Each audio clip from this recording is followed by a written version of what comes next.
दुनिया में तूफान आ गया, भारत उसकी ये हैसियत, ये कौन होता है भारत जो परमाणु परीक्षण करे। दुनिया भर की शक्तियां भारत को दबोचने के लिए मैदान में उतरी,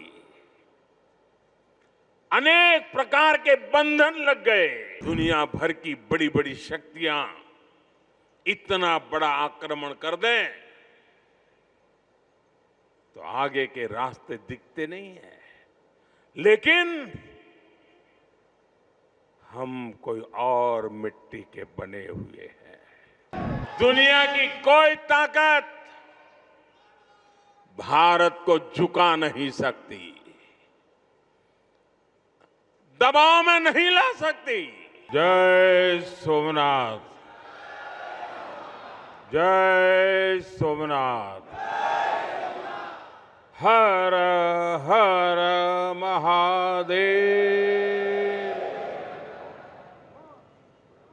गुजरात के मुख्यमंत्री श्रीमान भूपेंद्र भाई पटेल,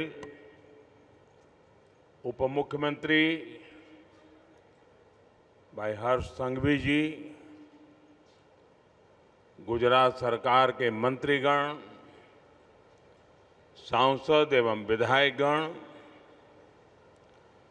अन्य सभी महानुभाव, देवी और सज्जनों, आज प्रभास पाटन का पवित्र क्षेत्र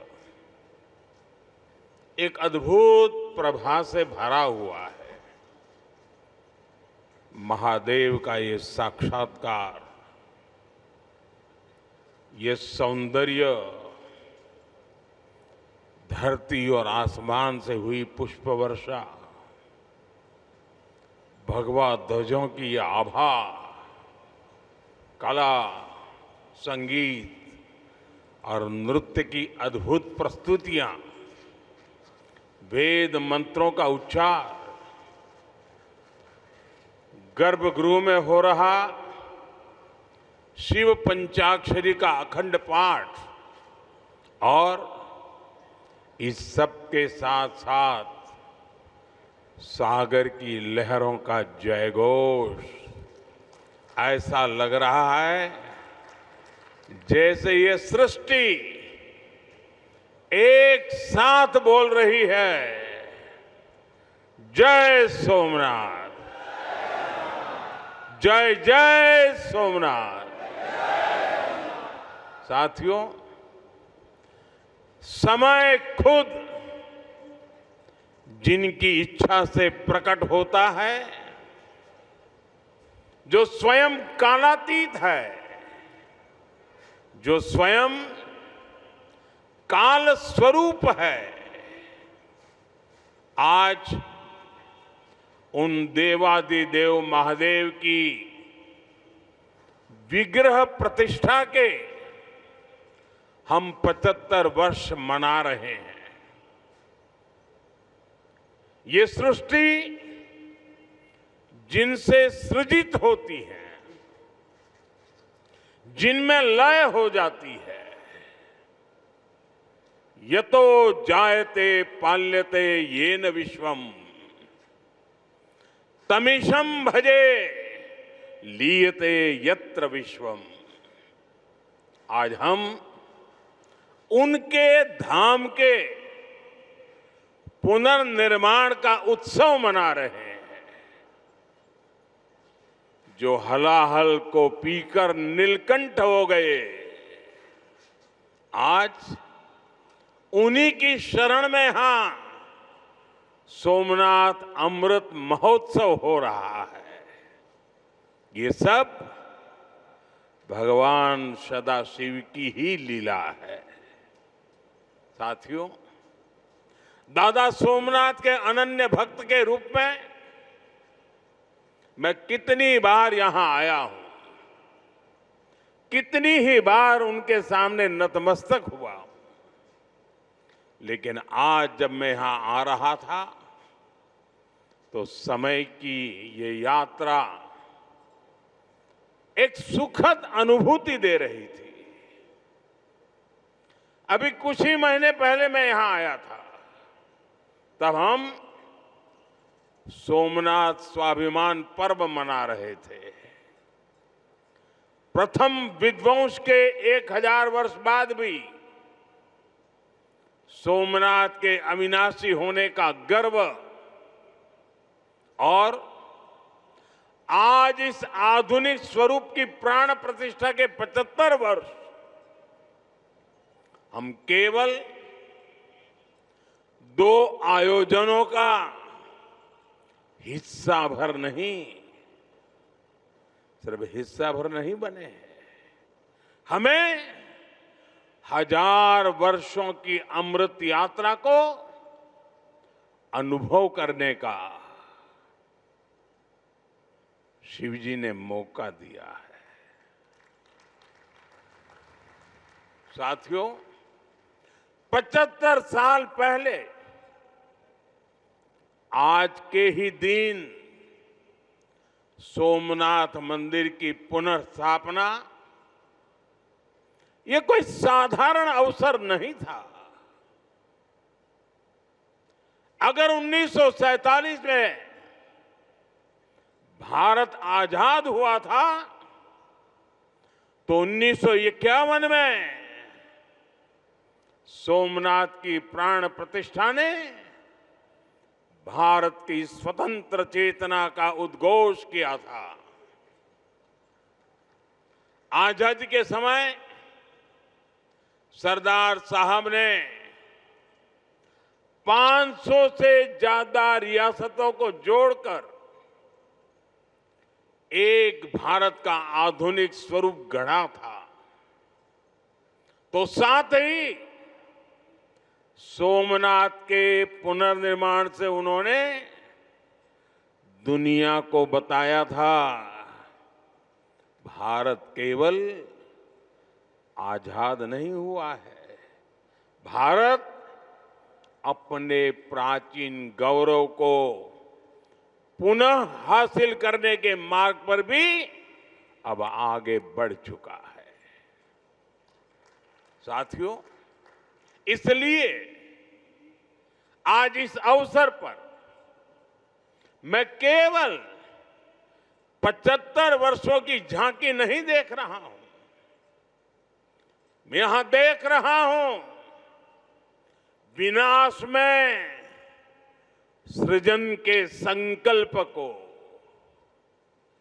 जिसे सोमनाथ ने चरितार्थ किया है।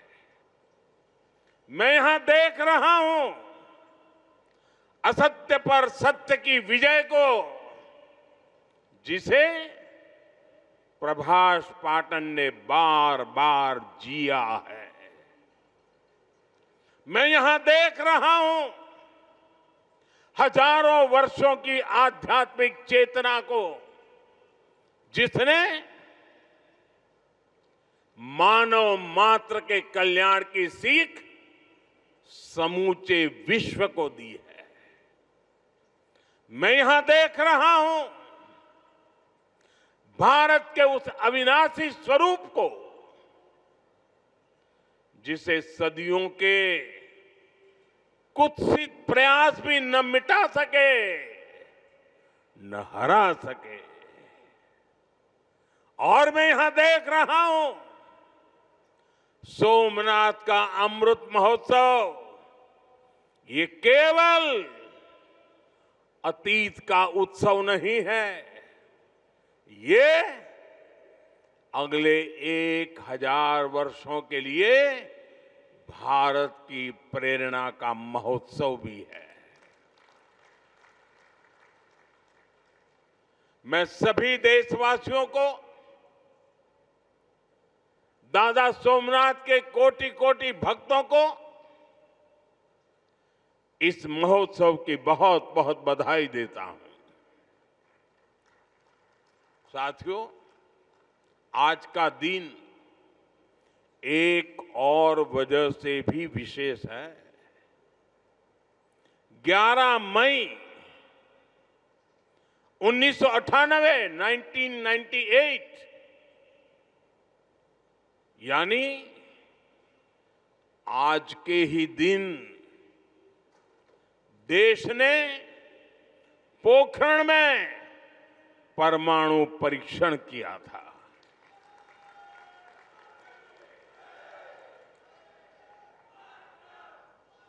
देश ने 11 मई को पहले 3 परमाणु परीक्षण किए। हमारे वैज्ञानिकों ने भारत के सामर्थ्य को, भारत की क्षमता को वैज्ञानिकों ने दुनिया के सामने रखा। दुनिया में तूफान आ गया।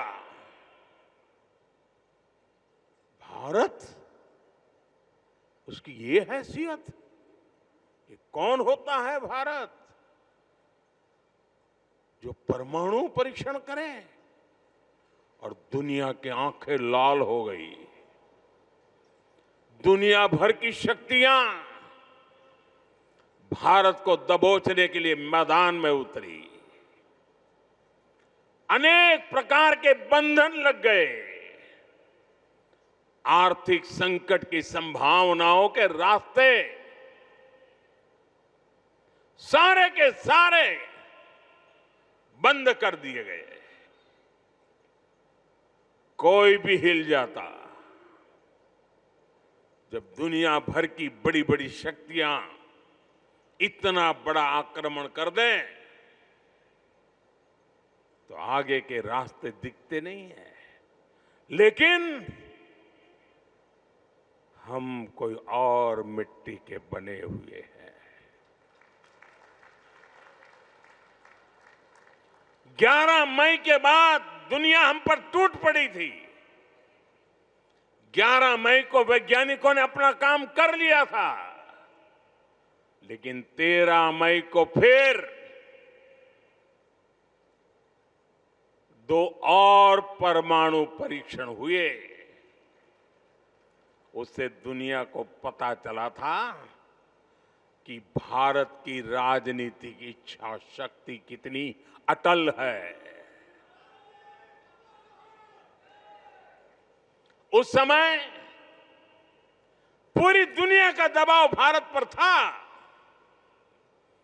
लेकिन अटल जी के नेतृत्व में बीजेपी सरकार ने दिखाया था कि हमारे लिए राष्ट्र प्रथम है। दुनिया की कोई ताकत भारत को झुका नहीं सकती, दबाव में नहीं ला सकती। साथियों, देश ने पोखरण परमाणु परीक्षण को ऑपरेशन शक्ति नाम दिया था, क्योंकि शिव के साथ शक्ति की आराधना ये हमारी परंपरा रही है। अर्धनारीश्वर शिव स्वयं भी शक्ति के साथ ही पूर्ण होते हैं। आपको याद होगा, जब देश का मिशन चंद्रयान सफल हुआ था, तब चंद्रमा पर जहां भारत का रोवर लैंड हुआ, उस जगह का नाम भी हमने शिव शक्ति पॉइंट रखा है, क्योंकि हमारी आस्था में चंद्रमा शिव से जुड़ा है और शिव शक्ति से जुड़े हैं। और ये कितना सुखद है कि चंद्रमा के नाम से ही इस ज्योतिर्लिंग को हम सोमनाथ कहते हैं। साथियों, शिव और शक्ति की हमारी आराधना का जो विचार है, वो देश की वैज्ञानिक प्रगति के लिए भी प्रेरणा बने। आज हम ये संकल्प साकार होते देख रहे हैं। मैं इस अवसर पर भगवान सोमनाथ के चरणों से सभी देशवासियों को ऑपरेशन शक्ति की वर्षगांठ की भी बधाई देता हूं। साथियों, जब मैं पिछली बार यहां आया था तब मैंने कहा था, जिसके नाम में ही सोम अर्थात अमृत जुड़ा हो उसे नष्ट कौन कर सकता है। इतिहास के लंबे कालखंड में इस मंदिर ने कितने ही आक्रमण झेले। महमूद गजनवी, अलाउद्दीन खिलजी जैसे अनेक आक्रांत आए। लुटेरों ने सोमनाथ मंदिर का वैभव मिटाने का प्रयास किया। वो सोमनाथ को एक भौतिक ढांचा मानकर उससे टकराते रहे। बार बार इस मंदिर को, इस ढांचे को तोड़ा गया और ये बार बार बनता रहा, हर बार उठ खड़ा होता रहा, क्योंकि तोड़ने वालों को मालूम नहीं था हमारे राष्ट्र का वैचारिक सामर्थ्य क्या है। हम भौतिक शरीर को नश्वर मानने वाले लोग हैं, लेकिन हम जानते हैं उसके भीतर बैठी आत्मा अविनाशी है। और फिर तो शिव तो सर्वात्मा है। इसलिए अलग अलग काल में अलग अलग जीवों की संकल्प शक्ति में शिव प्रकट होते रहे। राजा भोज, कभी राजा भीमदेव प्रथम, कभी राजा कुमारपाल, कभी राजा महिपाल प्रथम, तो कभी राव खंगार, ऐसे अनेक शिव भक्त समय समय पर सोमनाथ मंदिर का पुनर्निर्माण करवाते रहे। लकुलिश और सोम शर्मा जैसे कितने मनीषी, उन्होंने प्रभास पाटन क्षेत्र की विरासत को संरक्षित किया, इसे शैव साधना और दर्शन का महान केंद्र बनाया। भाव बृहस्पति, पाशुपताचार्यों और अनेक विद्वानों ने इस तीर्थ की आध्यात्मिक परंपराओं को जीवित रखा। विशाल देव और त्रिपुरांतक जैसे व्यक्तित्वों ने यहां की बौद्धिक चेतना को सुरक्षित रखने का पुनीत कार्य किया। साथियों, वीर हमीर जी गोहिल, वीर वेगड़ा जी भील, पुण्य श्लोक अहिल्याबाई होलकर जी, बड़ोदरा के गायकवाड़ जाम साहब महाराजा दिग्विजय सिंह जी, ऐसी कितनी ही महान विभूतियां हैं जो सोमनाथ की सेवा में अपना सर्वस्व अर्पित करती थी। मैं आज इस अवसर पर सरदार वल्लभ भाई पटेल, डॉक्टर राजेंद्र प्रसाद, श्रीमान के.एम. मुंशी जी, ऐसी सभी ज्ञात अज्ञात दिव्यात्माओं को भी श्रद्धापूर्वक, आदरपूर्वक नमन करता हूं। उनका स्मरण हमें ये प्रेरणा देता है कि हमें न केवल अपनी सांस्कृतिक विरासत को आगे बढ़ाना है, बल्कि इस जिम्मेदारी को आने वाली पीढ़ियों के हाथों में सौंप कर भी जाना है। साथियों, हमारे सांस्कृतिक स्थल हजारों वर्षों से भारत की पहचान रहे हैं। इतनी समृद्ध विरासत हमें मिली है, लेकिन आप विडंबना देखिए, हमने दशकों तक उसके महत्व को नहीं समझा। दुनिया में से कितने ही उदाहरण हैं जहां विदेशी हमलावरों ने राष्ट्रीय पहचान से जुड़े स्थलों को नष्ट किया, लेकिन जब उस देश के लोगों को मौका मिला, सबने साथ आकर अपनी पहचान को फिर से सहेजा, फिर से संवारा, पुनः प्रतिष्ठा की। लेकिन हमारे यहां राष्ट्रीय स्वाभिमान से जुड़े विषयों पर भी राजनीति होती रही। सोमनाथ खुद इसका सबसे बड़ा उदाहरण है। आजादी के बाद पहले दायित्वों में से एक था कि सोमनाथ मंदिर का पुनरुद्धार करते। इसलिए सरदार वल्लभ भाई पटेल और डॉक्टर राजेंद्र प्रसाद जी, उन्होंने इसके लिए इतने प्रयास किए। लेकिन हम सब जानते हैं, उन्हें इसके लिए नेहरू जी द्वारा कितना विरोध झेलना पड़ा था। मैं आज इसके विस्तार में नहीं जाऊंगा, लेकिन ये सरदार साहब की इच्छा शक्ति थी कि इतने विरोध के बावजूद सरदार साहब डिगे नहीं। सोमनाथ मंदिर का पुनर्निर्माण भी हुआ और देश ने सदियों के कलंक को भी धो दिया।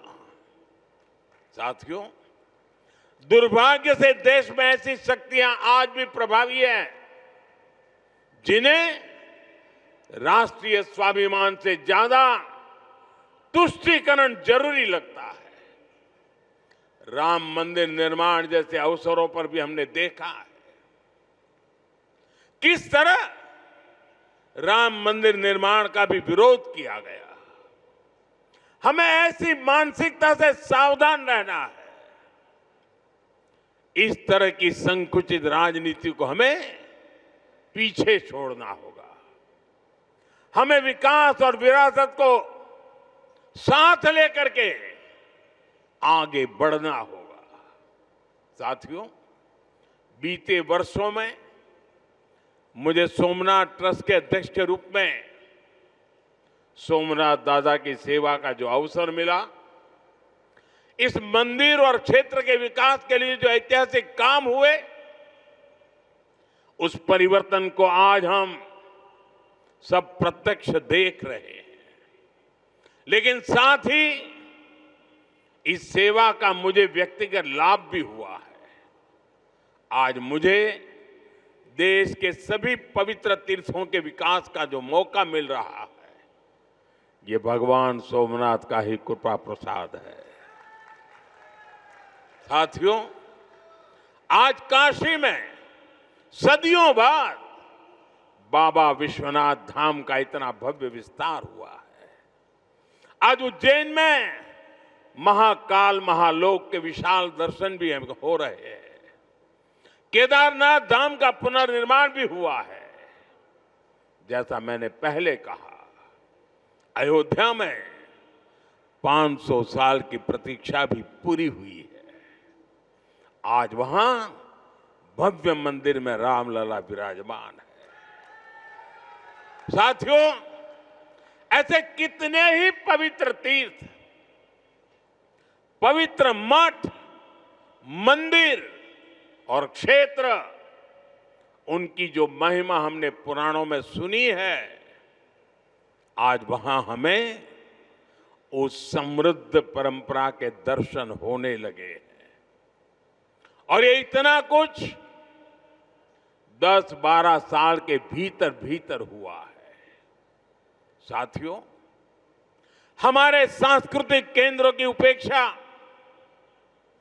देश के विकास में बड़ी बाधा रही है, क्योंकि हमारे तीर्थ भारत की आध्यात्मिक सामाजिक व्यवस्था के केंद्र तो है ही, वो देश की आर्थिक प्रगति के भी स्रोत रहे हैं। आज आप देखिए, 4 धाम महामार्ग परियोजना, गोविंद घाट से हेमकुंड साहिब तक रोपवे परियोजना, करतारपुर कॉरिडोर, बौद्ध सर्किट का विकास, इनके जरिए देश में तीर्थ क्षेत्रों में आर्थिक गतिविधियां बढ़ी हैं। सोमनाथ परिसर भी इसका एक सशक्त उदाहरण है। आज सोमनाथ मंदिर ट्रस्ट से सैकड़ों परिवार जुड़े हैं। हजारों लोगों का जीवन इस क्षेत्र से जुड़ा हुआ है। देश दुनिया के कोने कोने से जो लोग यहां आते हैं, वो गुजरात के बाकी हिस्सों में भी जाते हैं। इससे प्रदेश और देश में प्रगति के नए द्वार खुलते हैं।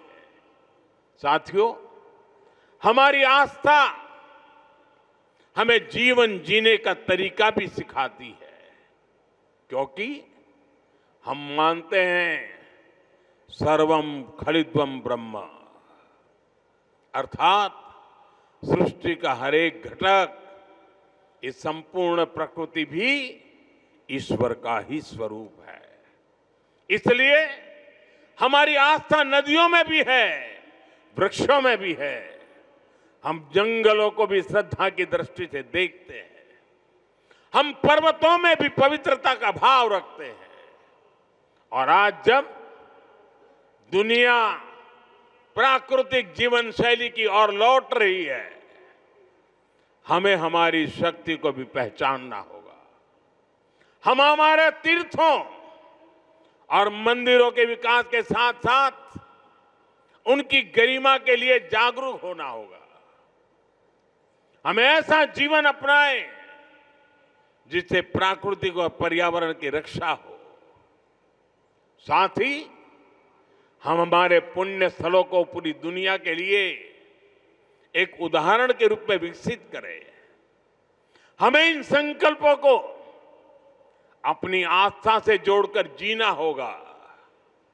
साथियों, जब नई पीढ़ियां अपने इतिहास, अपनी आस्था और अपने सांस्कृतिक मूल्यों से जुड़ती है, तब राष्ट्र का आत्मबल और मजबूत होता है।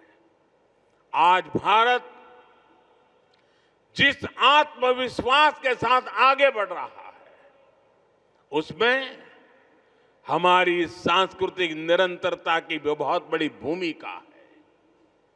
आधुनिक और विरासत, आधुनिकता हो या विरासत हो, भारत में इसे कोई अलग नहीं कर सकता। भारत में एक दूसरे के विरोधी नहीं है, ये साथ साथ आगे बढ़ने वाली शक्तियां हैं, एक दूसरे में प्राण पूरने वाली शक्तियां हैं। सोमनाथ हमें याद दिलाता है कि कोई भी राष्ट्र तभी लंबे समय तक मजबूत रह सकता है जब वो अपनी जड़ों से जुड़ा रहे, जब वो अपनी विरासत को आने वाली पीढ़ियों तक उसी श्रद्धा और विश्वास के साथ उनके हाथों में सुपुर्द करे। 75 वर्ष पहले जब ये पुनर्निर्मित सोमनाथ मंदिर में 75 वर्ष पहले प्राण प्रतिष्ठा हुई थी, तब भारत ने एक नई चेतना यात्रा शुरू की थी। आज 75 वर्ष बाद वही यात्रा और अधिक व्यापक रूप में हमारे सामने है। हमें इसे नई ऊंचाई पर लेकर जाना है। हमारे संकल्पों को पूरा करने में दादा सोमनाथ का आशीर्वाद हमेशा हमारे साथ रहे, यही प्रार्थना है। एक बार फिर सभी देशवासियों को विरासत में विश्वास करने वाले हर नागरिक को, आप सभी को इस अवसर की बहुत बहुत बधाई देता हूं। मेरे साथ बोलिए, जय सोमनाथ, जय सोमनाथ, हर हर महादेव।